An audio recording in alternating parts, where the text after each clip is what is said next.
¿Qué tal, amigos? Bienvenidos al programa Salud Total. Hoy tenemos con nosotros a Luis Cruz. Luis es licenciado en naturopatía y estará conversando con nosotros acerca de un tema muy interesante que más luego sabremos. Luis, bienvenido al programa Salud Total. Muchas gracias, es un placer estar aquí para compartir algo de conocimiento. Qué bueno. Luis, nosotros compartimos un ministerio de salud en el estado de Tennessee y queremos decirles a los televidentes que pueden contactarnos mediante 3ABN si están interesados en que vayamos a su iglesia o si le podemos ser útiles de alguna manera. Seguro, estamos a la disposición de ustedes cuando necesiten a alguien que hable en su iglesia o cualquier momento, estamos a disposición. Muy bien. El tema que estaremos abordando hoy, Luis, es el tema del desorden de atención deficiente. Es un tema muy prevaleciente en los Estados Unidos y que desgraciadamente cada día aumenta más y más. Quisiéramos saber si nos podrías dar más información al respecto.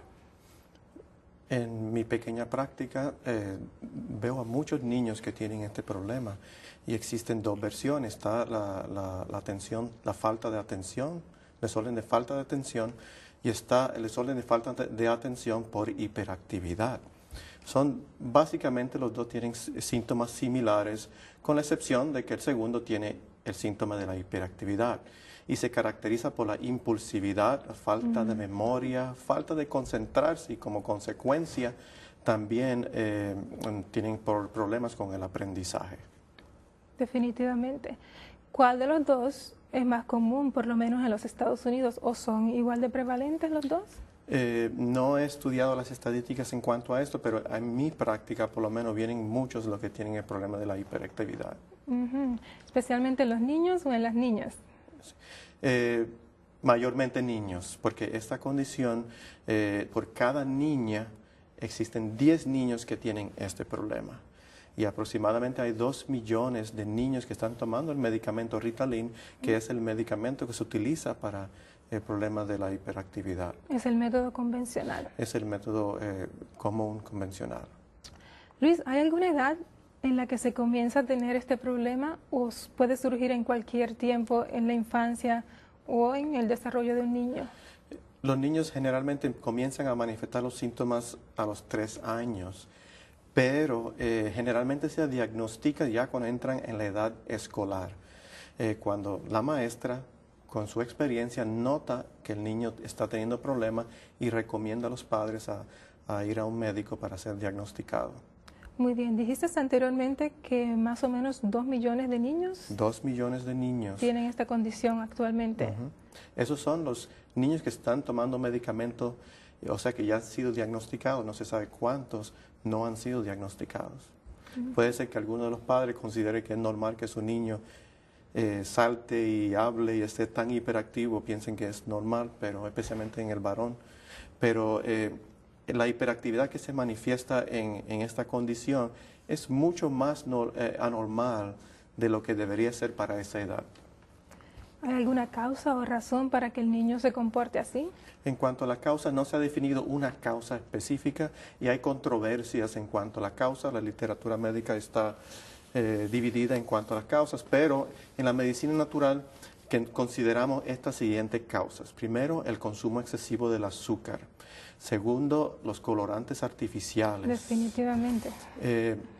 Las alergias, que vamos a estar mencionando más adelante, los metales pesados como el plomo, el mercurio, y una deficiencia nutricional. Esas son las causas que nosotros consideramos, inclusive no es solamente los naturistas, sino que se pueden encontrar comprobación, y vamos a estar compartiendo la comprobación científica de que en la literatura médica se encuentra, que indica que estas son causas. Muy bien.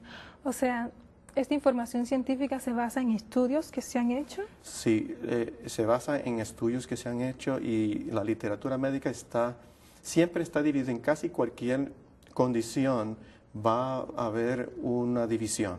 Como por ejemplo, si queremos estudiar el efecto del colesterol y el consumo del huevo, si tiene alguna relación, sabemos que el huevo tiene 300 miligramos de colesterol. Pues vas a encontrar literatura médica, información científica que dice que el huevo no tiene nada que ver con el colesterol. Vas a encontrar otros estudios que indican que sí, el consumo excesivo de huevos puede aumentar los niveles de colesterol. Así que asimismo también en este problema de la atención deficiente o la falta de atención, desorden de falta de atención y de hiperactividad, vamos a ver los dos estudios, negativos y positivos. Muy bien. ¿Y estos estudios positivos muestran algún efecto de la sucrosa sobre el comportamiento de los niños? Pues recientemente salió en las noticias un estudio indicando de que el azúcar no tiene nada que ver con la hiperactividad y la falta de atención. Y yo he revisado la literatura médica y he visto que hay unos cuantos estudios que indican que no tienen nada que ver, pero también existen muchos positivos. Siempre va a depender de cómo se hace el estudio. Como por ejemplo, un ejemplo es un estudio donde estaban tratando de probar el efecto dañino del azúcar. Pero entonces a los niños que estaban en el control se les dio un placebo y el placebo era un endulzante artificial. Ya veo, ¿podrías explicarme qué es un placebo?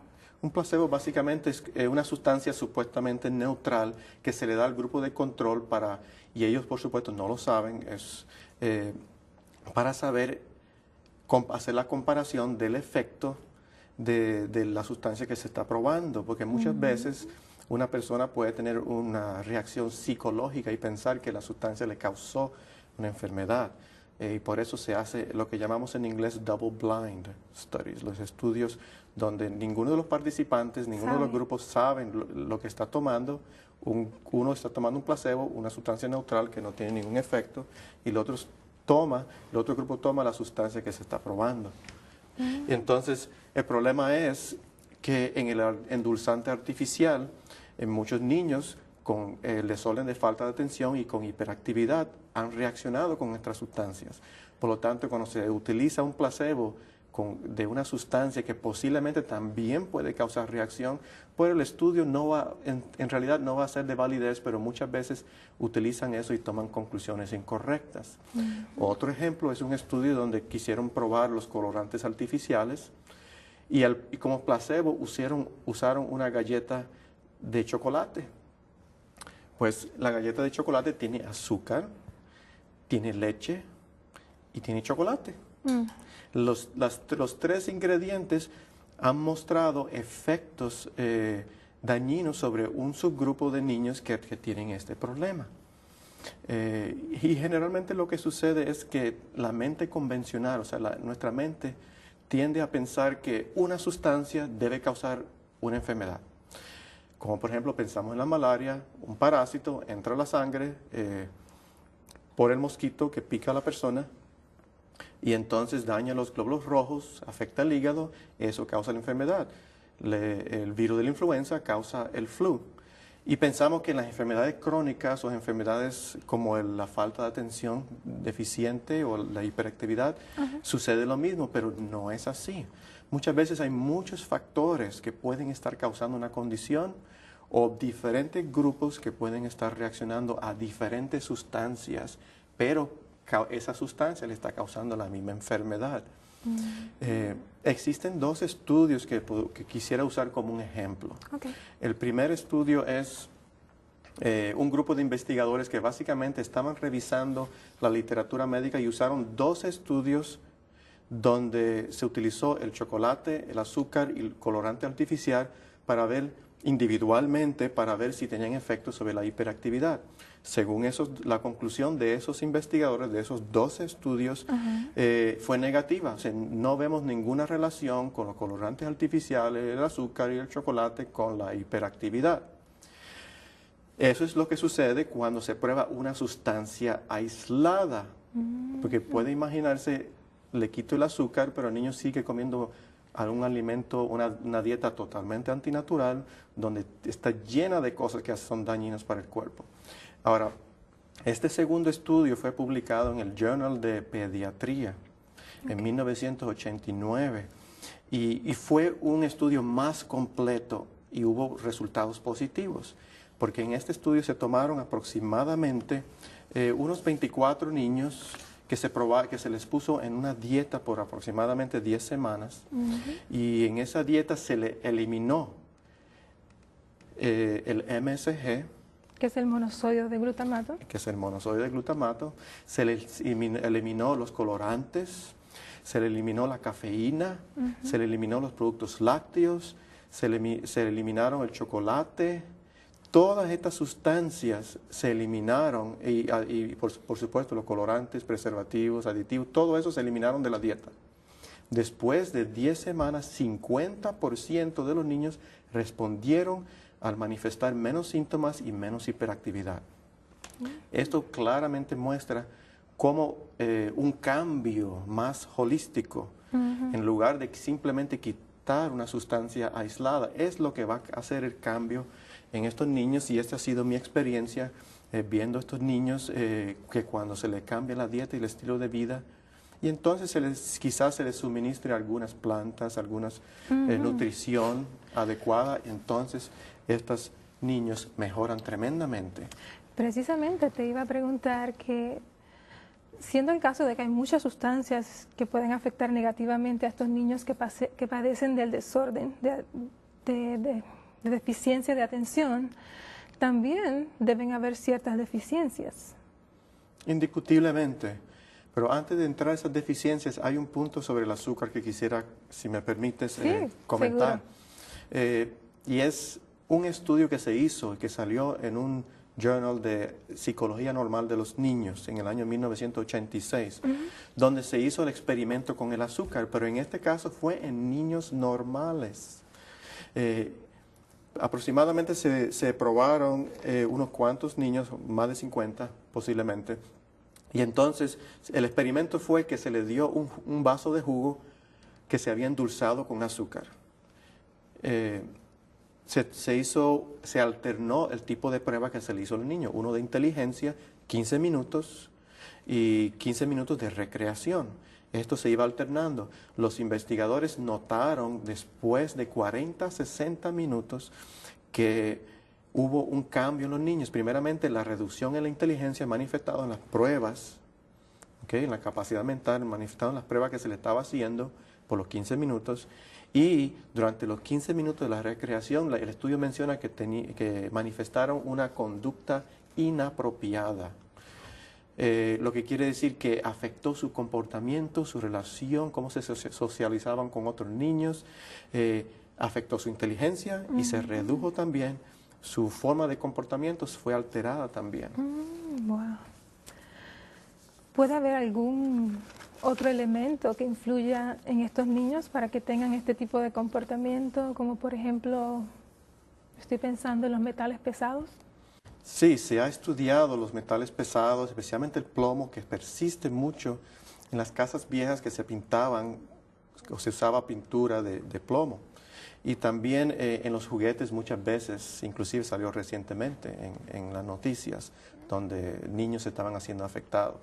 El plomo es el más común. El segundo que le sigue es el mercurio, que casi siempre viene por personas que llevan una dieta de pescado. Que usan tratan de obtener sus nutrientes, esa es la base de su dieta. Y hay una intoxicación muy grande a base de eso. Generalmente se hacen exámenes de sangre para determinar la presencia de plomo. El examen de sangre son sensibles solamente si el plomo la persona se ha expuesto al plomo recientemente. En otras palabras, si ya hace mucho tiempo se expuso al plomo y el plomo está en los tejidos o en el cerebro, que es donde está afectando al niño, no va a aparecer en el examen de sangre. Hay que usar otros métodos, como el análisis de cabello, que es muy efectivo para detectar metales pesados, o también se puede utilizar un examen de orina especial, con un procedimiento especial para detectar los metales que están acumulados en el tejido. Ok. Más adelante podemos seguir comentando acerca de estos métodos o exámenes que podemos utilizar para detectar los niveles de metales pesados en estos niños con el desorden de deficiencia de atención. Pero quisiera volver un poquito atrás al tema de los colorantes artificiales. ¿Podrías comentarnos un poco más y si se ha hecho algún estudio que favorezca este asunto? Sí, el factor de los colorantes, preservativos y aditivos artificiales, de lo que existen aproximadamente 3.000, que se utilizan en los alimentos Son de bastantes. diferentes tipos. Fue descubierto por más o menos en los 60, 70 por el doctor Feingold. Feingold basó sus descubrimientos en más de 1.200 niños que había observado que estas sustancias artificiales sí afectaban a ellos. Y él determinó que aproximadamente un 40% de los niños son afectados. O sea que inclusive el mismo descubridor de esta teoría no dijo que el 100% de los niños eran afectados por colorante, pero sí dijo que aproximadamente un 40%. Y ha habido estudios negativos, básicamente que no han validado los descubrimientos de Dr. Feingold, pero sí hay algunos positivos también, como por ejemplo uno que se llevó a cabo en Australia por el Journal de Pediatría de Australia en 1988. En este estudio se estudiaron 55 niños hiperactivos y se sometieron estos 55 niños a la dieta de Feingold, que fue, como mencionamos, el que descubrió ese hecho de los colorantes artificiales. De los 55, 40 de los niños, que es 72.7%, respondieron favorablemente a la dieta que se le aplicó. Después de 6 semanas de llevar la dieta de Feingold, ellos respondieron muy favorablemente. Así que ahí tenemos un estudio positivo que sí valida de que la dieta Feingold tiene un efecto positivo sobre algunos de los niños que padecen de esta condición. Qué interesante. Ok, yo sé que te pregunté hace un rato acerca de las deficiencias y me comentaste acerca de esto. ¿Cómo podemos arreglar este asunto de las deficiencias? ¿Qué se sugiere, qué se recomienda? Bueno, quizás podríamos mencionar 1 o 2 estudios interesantes sobre las deficiencias, porque en este caso hay controversia en cuanto a lo del azúcar, hay controversias en cuanto a los metales pesados, hay controversias en cuanto a los colorantes artificiales, pero donde no hay controversia y donde está claramente expuesto en la literatura médica es la deficiencia nutricional, porque inclusive se hizo un estudio en París, Francia, en un hospital en el departamento de pediatría.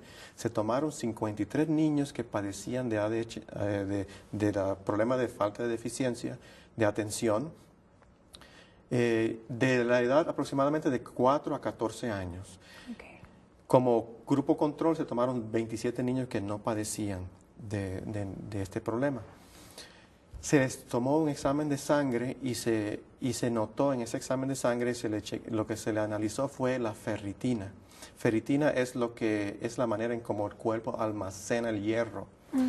Se notó que el 83% de los niños que tenían el desorden de falta de atención por hiperactividad tenían deficiencia de ferritina, lo que indica que tenían una deficiencia de hierro.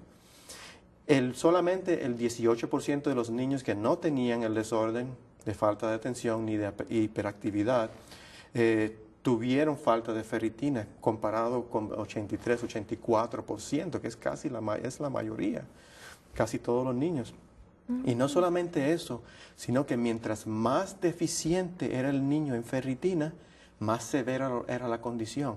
O sea que la deficiencia iba de par en par con la severidad de la condición. Así que ahí vemos claramente una relación íntima con el problema de falta de atención. Ahora, existen otros estudios también, como por ejemplo, en un estudio se le dieron a los niños que con este problema de falta de atención y con hiperactividad, se le dio el aceite de linaza, juntamente con un suplemento de vitamina C. Vitamina C y linaza. Exacto. Sabemos que la linaza tiene mucho omega 3, que es de suma importancia para el desarrollo del cerebro. Pues se notó que estos niños, en la mayoría, se redujo la hiperactividad con simplemente estas 2 suplementaciones. Eso es sin darle una dieta adecuada. Se le dio esta suplementación y se redujo la hiperactividad. Y en otro grupo de estudio, en otro estudio que quiero mencionar en esta parte de las deficiencias, este salió en una revista de medicina alternativa en 1986 por ahí, y en el estudio se quiso hacer una comparación entre los niños que estaban usando Ritalin con un grupo de niños que estaban usando un grupo de nutrientes como parte de su tratamiento. El que estaba usando el grupo de nutrientes no estaba usando Ritalin. El resultado del estudio mostró que los niños que estaban usando el grupo de nutrientes tenían el mismo beneficio que los niños que estaban usando Ritalin. Lo que quiere decir que es igual de efectivo usar un compuesto nutritivo para ayudar a estos niños y recurrir y corregir la deficiencia que usar el Ritalin. Muy bien, así que tenemos ahora 3 elementos que son indispensables en el niño que padece de este desorden de deficiencia de atención o que es hiperactivo también. Y es el hierro bajo, la deficiencia de vitamina C y la deficiencia de los aceites esenciales de omega 3. Más posiblemente otros nutrientes que se podrían utilizar, porque muchos niños están deficientes en zinc. Están muy deficientes en zinc. La mayor parte de los niños que vienen a mi consultorio generalmente no tienen suficiente zinc, tienen infecciones frecuentes, deficiencia de vitamina A, porque lo que comen los niños es azúcar y galletitas y esas cosas pues le hacen mucho daño. Por supuesto. También se recomienda que los niños estén en un ambiente tranquilo, que no sean sometidos a la televisión regular donde se ven y se escuchan programas de violencia. Exacto. Eso también contribuye mucho, creo yo. Indiscutiblemente, un niño que tenga problemas ya deficiente en su atención, en su concentración, en su memoria, se expone a estas cosas, le va a hacer mucho daño. Por eso recomendamos un ambiente donde el niño pueda recibir la música adecuada, porque se ha comprobado también que la música clásica tiene un efecto beneficioso, o la música religiosa, que no esté, por supuesto, pervertida con la música rock y con otros, que a veces algunas personas las combinan. La música suave y calmante tiene un efecto calmante sobre los niños. Por lo tanto, es importante todos estos factores que hemos estado hablando, los metales pesados, los colorantes artificiales, eliminar todas las cosas antinaturales y poner a un niño en un tratamiento natural. Y muchas veces estos niños mejoran grandemente. Bien. Anteriormente también estuviste hablando acerca de los metales pesados. ¿Hay algún método para detectar los metales pesados? Mencionamos un método que es el análisis del cabello, que a veces para alguna persona es controversial porque piensan que no es un método adecuado.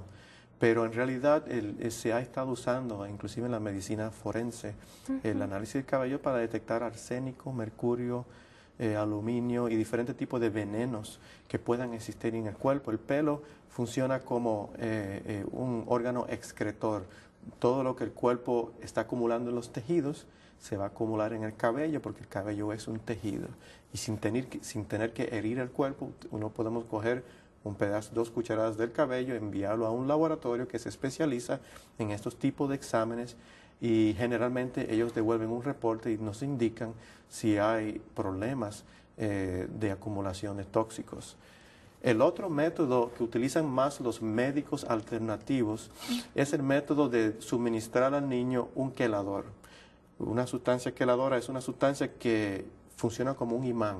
Cuando el niño se lo toma, atrae todos los tóxicos de los tejidos para que puedan ser eliminados por la orina.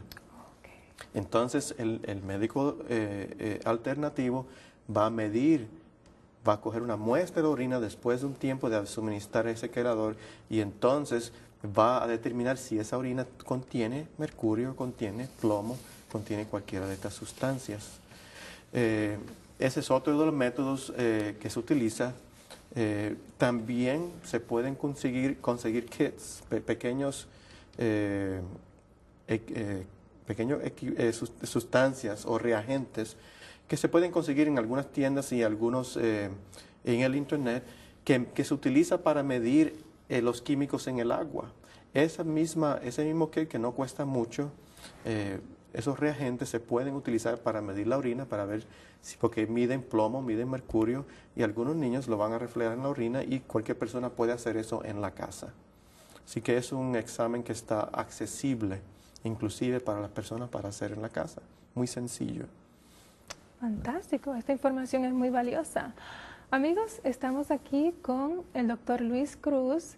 Él es licenciado en naturopatía y estamos conversando acerca del tema el desorden de falta de atención y también junto con el desorden de hiperactividad. Este es un problema que está actualmente en los Estados Unidos aumentando más y más cada día. Los invitamos a que continúe con nosotros para que aprendan métodos por los cuales podemos ayudar a nuestros hijos o algún niño o niña que esté sufriendo de este problema.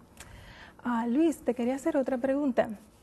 ¿Hay algún otro elemento o factor que no hayamos mencionado del cual nos podamos beneficiar, o especialmente aquellas personas que tienen en su hogar tal vez un niño o una niña con este desorden de deficiencia de atención?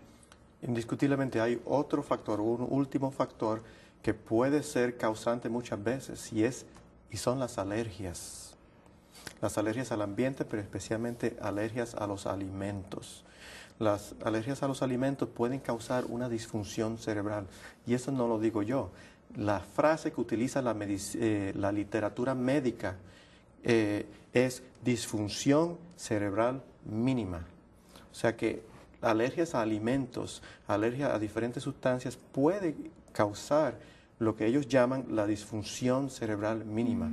El otro punto interesante es que muchos de estos niños que padecen de hiperactividad también tienen problemas de alergia, como por ejemplo asma, eczema, dermatitis y sensibilidad químicas múltiples, lo que muestra que sí está relacionado la alergia con este problema.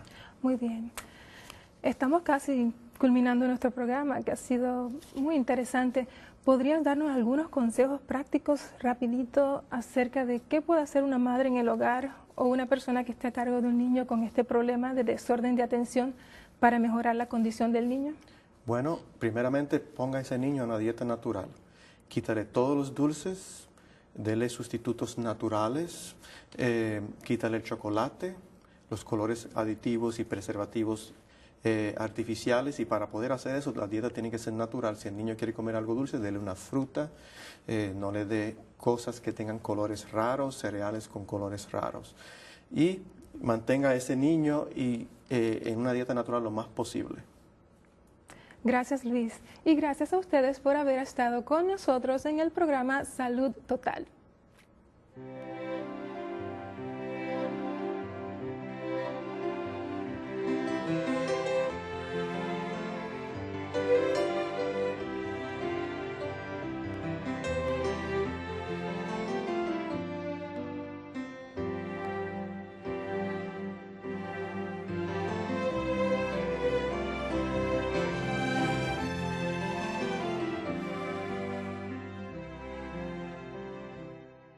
Diagnostica ya cuando entran en la edad escolar, cuando la maestra con su experiencia nota que el niño está teniendo problemas y recomienda a los padres a ir a un médico para ser diagnosticado. Muy bien, dijiste anteriormente que más o menos 2 millones de niños 2 millones de niños tienen esta condición actualmente. Esos son los niños que están tomando medicamentos, o sea que ya han sido diagnosticados, no se sabe cuántos no han sido diagnosticados. Puede ser que alguno de los padres considere que es normal que su niño salte y hable y esté tan hiperactivo, piensen que es normal, pero especialmente en el varón. Pero la hiperactividad que se manifiesta en esta condición es mucho más anormal de lo que... Muchas gracias, es un placer estar aquí para compartir algo de conocimiento. Qué bueno. Luis, nosotros compartimos un ministerio de salud en el estado de Tennessee. Y queremos decirles a los televidentes que pueden contactarnos mediante 3ABN si están interesados en que vayamos a su iglesia o si le podemos ser útiles de alguna manera. Seguro, estamos a la disposición de ustedes cuando necesiten a alguien que hable en su iglesia o cualquier momento, estamos a disposición. Muy bien. El tema que estaremos abordando hoy, Luis, es el tema del desorden de atención deficiente. Es un tema muy prevaleciente en los Estados Unidos y que desgraciadamente cada día aumenta más y más. Quisiéramos saber si nos podrías dar más información. Pero en mi práctica, por lo menos, vienen muchos los que tienen el problema de la hiperactividad. ¿Especialmente en los niños o en las niñas? Mayormente niños, porque esta condición, por cada niña existen 10 niños que tienen este problema. Y aproximadamente hay 2 millones de niños que están tomando el medicamento Ritalin, que es el medicamento que se utiliza para el problema de la hiperactividad. Es el método convencional. Es el método común, convencional. Luis, ¿hay alguna edad en la que se comienza a tener este problema o puede surgir en cualquier tiempo en la infancia o en el desarrollo de un niño? Los niños generalmente comienzan a manifestar los síntomas a los 3 años, pero generalmente se diagnostica.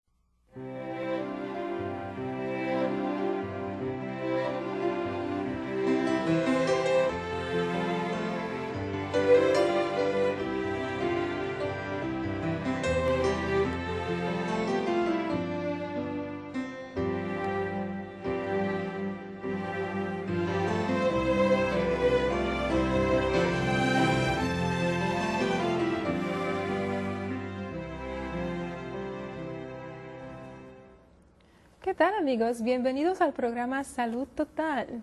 Hoy tenemos con nosotros a Luis Cruz. Luis es licenciado en naturopatía y estará conversando con nosotros acerca de un tema muy interesante que más luego sabremos. Luis, bienvenido al programa Salud Total. Al respecto.